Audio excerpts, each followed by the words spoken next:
최근 몇 년 사이 성장이 좀 가속화하고 실업률은 떨어지는데 물가는 하락하는 미스테리한 일이 발생하고 있습니다. 이 저물가 미스터리 현상에 대해서 좀 진단을 해보도록 하죠. 예, 우리가 학교 다닐 때 경제학 원론에 나오는 겁니다. 현재 실업률이 떨어지면 통상적으로 물가가 오르더라 하는 것이죠. 그것을 그래프로 그린 것을 필립스 곡선이라고 하는 건데요. 자, 그렇게 배우고 그것이 정론으로 우리가 이제 익혔습니다. 하지만 최근 들어서는 그런 모습이 나타나지 않고 있죠. 교과서 외적인 현상이 아주 뚜렷하게 또 장기적으로 어떤 측면에 봤을 때 상당히 구조적으로 나타나고 있다 하는 것에 주목할 필요가 있다는 건데요. 자, 글로벌 경기 지표들은 전반적으로 나쁘지 않습니다. 오히려 상당히 좋아지는 측면도 있다는 것이죠. 특히 제조업 쪽이 그렇고요. 또 GDP 성장률, 총체적인 성장률도 상당히 좋게, 그것도 글로벌 전체로 좋게 나오고 있습니다. 투자 부분도 상당히 좋아지고 있고요. 고용도 나쁘지 않습니다. 자, 그런 상태에서 미국은 긴축을 하고 있죠. 하지만 그 긴축에도 불구하고 글로벌 총유동성은 줄지 않고 있습니다. 오히려 충만해지고 있는 그런 상황. 그만큼 앞에서 얘기됐듯이 돈이 잘 돌아가고 있다는 것이죠. 대개의 경우 이런 식으로 해서 총유동성이 충만할 경우에는 그 유동성에 의해서 물가가 오르는 것이 통상적인 현상입니다. 하지만 최근 들어 주요국의 물가 지수는 오르기는커녕 거꾸로 그 전 물가 상승률이 떨어지는 그런 모습이 여기저기서 뚜렷하게 관찰되고 있다 하는 거죠. 미국만 해도 그렇습니다. 미국의 기준 물가는 PC, 개인 소비 지출 물가를 기준으로 삼죠. 현재 FED에서 기준으로 삼습니다. 지난달 6월달 PC 물가 지수 1.4%가 나왔다는 건데요. 금년 연초만 하더라도 2%가 넘어간 적이 있었습니다. 또 최근 1년간의 평균 PC 물가 지수는 1.7%였다는 거죠. 그보다 상당히 낮게 나왔습니다.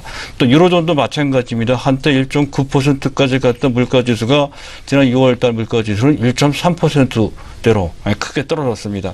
중국도 마찬가지죠. 중국은 더 드라마틱하게 움직인 것 같습니다.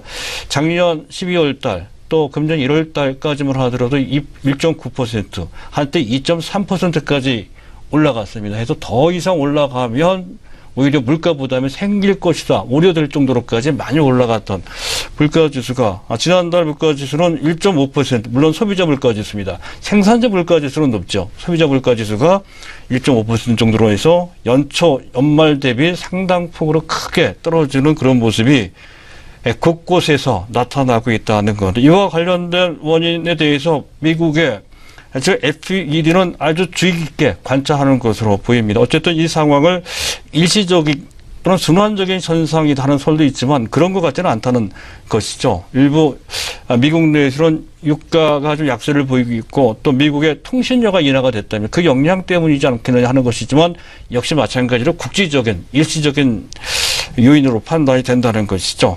전체적으로 봤을 때 경쟁 심화 내지 그에 따른 공급이 현재 계속 넘쳐나고 있다는 것, 또 현재 상황이 그렇게 쉽지는 않은 만큼 원가 절감도 아주 강하게 진행이 되고 이런 것 때문에 물가가 떨어지는 것이 아니 이렇게 이제 여기저기 중구난방으로 얘기를 하고 있습니다. 하지만 그것을 확실하게 다져서 현재 언급한 현재 인물이 있습니다. 찰스 에반스 시카고 연준 총재입니다. 전형적인 비둘기 학파죠. 현재 물가나 또는 실업률을 통해서 금리 인상 기준을 마련했던 이른바 에반스 룰로 아주 유명한 사람입니다. 자, 이 사람이 이렇게 진단을 합니다. 딱 두 가지다 이거죠. 일단 공급 측면에서 본다면 기술 진보가 특히 4차 산업혁명 등이 현재 지금 진행되고 있죠. 그래서 그 기술 진보 때문에 공급이 그 전에 현재 상상할 수 없을 정도로까지 크게 늘고 있다. 가장 대표적인 것이 바로 현재 세일가스나 세일 오일이고 또 TV 같은 경우도 마찬가지. 기술 진보 때문에 TV는 계속 현재 공급이 되고 있어요. 따라서 TV 가격은 계속 추세적으로 떨어지고 있죠. 그런 측면. 또 한 가지는 인구 고령화입니다.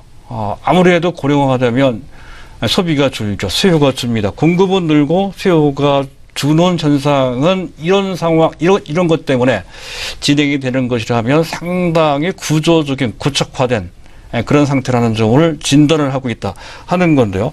여기서 우리가 한 가지 얻을 수 있는 교훈은 만약에 이런 식으로 구조화되는 상황이라고 한다면 미국이 비록 긴축을 한다고 하더라도 긴축의 강도가 강하지도 않고 그 속도가 빠르지도 않을 것이다. 적당한 수준에서의 긴축이 진행되면서 시장에 주는 충격은 최소화될 것이며 물가에 대한 부담은 거의 없는 이른바 디플레는 탈출했지만 인플레가 아닌 리플레이션 상태라고 하죠. 리플레이션 상태에서 경기가 회복되는 또 그런 상태에서 주가는 꾸준하게 올라가는 이른바 골디락스 장세가 될 소지에 또는 기반이 확충되고 있다는 것으로 이해하시면 될 것 같습니다.